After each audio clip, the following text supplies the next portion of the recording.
Hi everyone, welcome back to factoring and solving polynomial equations. This time we'll be looking at example 5, which is a quartic function, the highest power being 4. And the equation that we'll be looking at is x to the 4th power minus 10x squared plus 24 equals 0.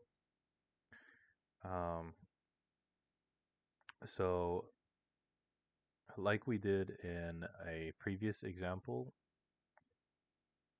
I think example 2 or 3, we have to see what will multiply and give you 24 and what will add to give you negative 10. So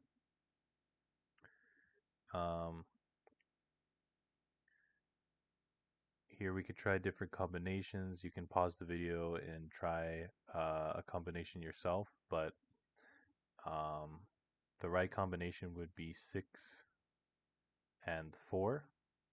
6 times 4 is 24, and 6 plus 4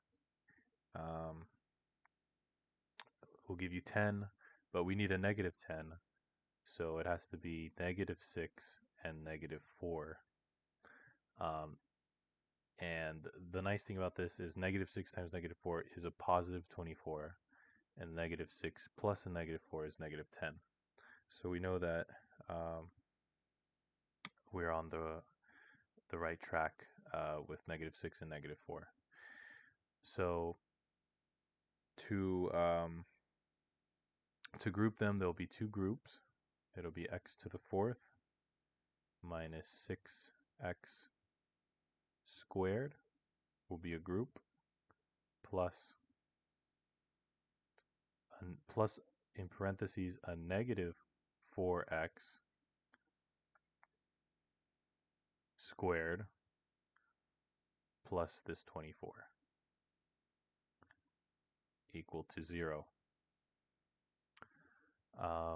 So here we have two groups, x to the 4th minus 6x squared, and another group of negative 4x squared plus 24. So now we need to take out a number and or variable, the highest value out of these parentheses. So if we start with the first group here, the highest variable that we could take out is an x squared. So if we take out x squared, x to the 4th, so in parentheses we'll have x squared, because x squared times x squared is x to the 4th, minus 6, because x squared times negative 6 gives you negative 6x squared, plus, and then outside of the parentheses for the second group will be negative 4, so plus negative 4 times, in parentheses, if we take out the negative 4, then we're left with x squared.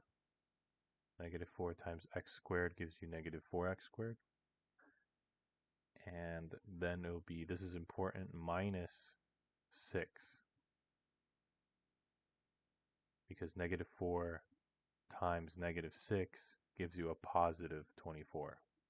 And we'll notice, which is important, the x squared minus 6 is the same for both groups. So now to fully factor this out,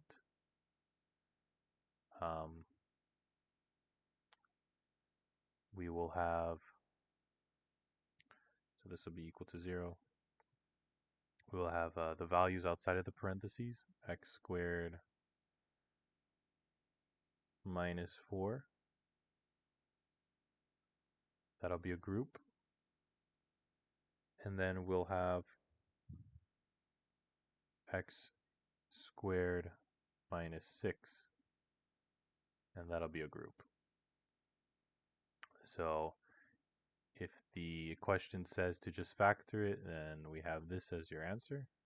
But if we're trying to solve for x, then we will set this to 0.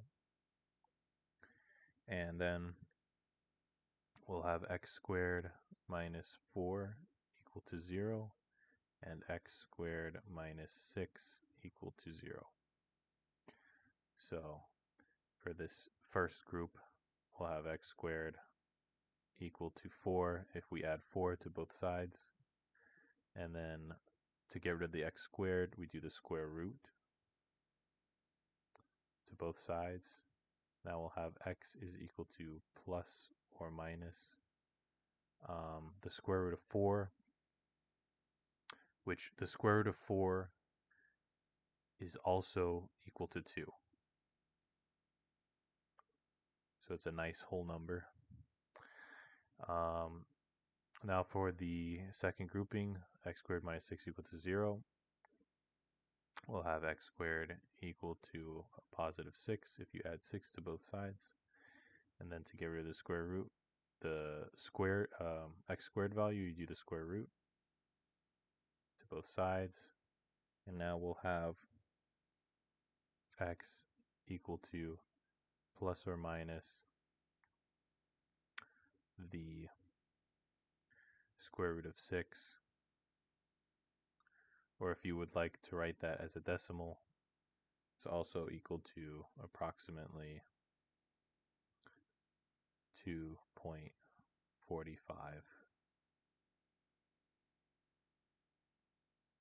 So either one would be an acceptable answer. So here we'll notice that this has two solutions, and this also has two solutions.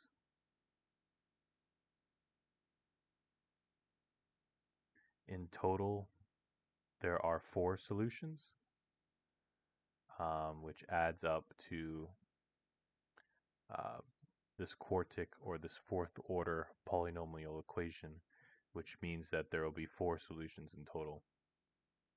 And this is how you solve a quartic polynomial equation. Thank you.